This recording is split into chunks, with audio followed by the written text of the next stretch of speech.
Au Sénégal, la sévérité du Covid-19 a augmenté en une semaine. Selon l'indice de mesure et de suivi de la sévérité du Covid-19 au niveau mondial, conçu par le Bureau de perspective économique du Sénégal, le score du pays s'affiche à 0,755 le 18 juillet contre 0,818 le 11 juillet.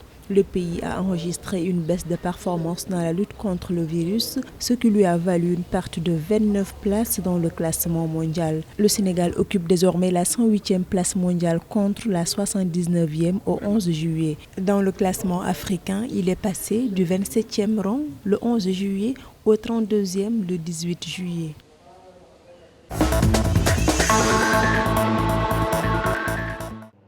Dans le cadre de la campagne de vaccination contre le Covid-19 en Afrique du Sud, 223 969 personnes ont été vaccinées dans la journée du lundi 19 juillet 2021, selon les chiffres de l'Institut national des maladies transmissibles. Depuis février dernier, le nombre total de Sud-Africains vaccinés est de 5 328 110. Pays africain le plus touché du continent, l'Afrique du Sud traverse une troisième vague virulente.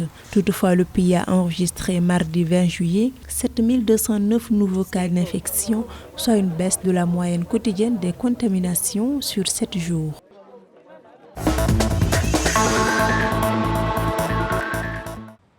Selon une association professionnelle locale des travailleurs de la santé en Ouganda, 16 médecins ont perdu la vie en 4 semaines suite à une infection au Covid-19 entre la fin du mois de juin et le début du mois de juillet 2021. Parmi les victimes, un neurochirurgien, un jeune chirurgien, un otorino-laryngologiste et un pédiatre. L'association médicale appelle les médecins ougandais à fournir une contribution d'au moins $300 pour aider leurs collègues testés positifs au virus afin de les assister dans leur traitement. Elle incite également le gouvernement à créer un fonds de santé spécifique pour venir en aide aux travailleurs de la santé dans le contexte de la pandémie.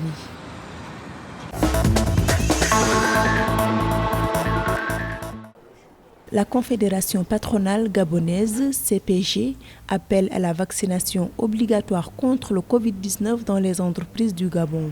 Toutefois, les organisations professionnelles des travailleurs des secteurs privés et parapublics se sont opposées à cette décision. Lors d'une conférence de presse le 20 juillet 2021, elles ont rappelé les dispositions de l'article 3 du Code du travail qui stipule que le travail est une source de valeur. Il exige que les libertés et la dignité de celui qui l'exerce soient respectées. Les travailleurs estiment que l'appel à la vaccination fait par le président de la CPG n'engagera que les directeurs généraux, les adjoints et tous ses membres.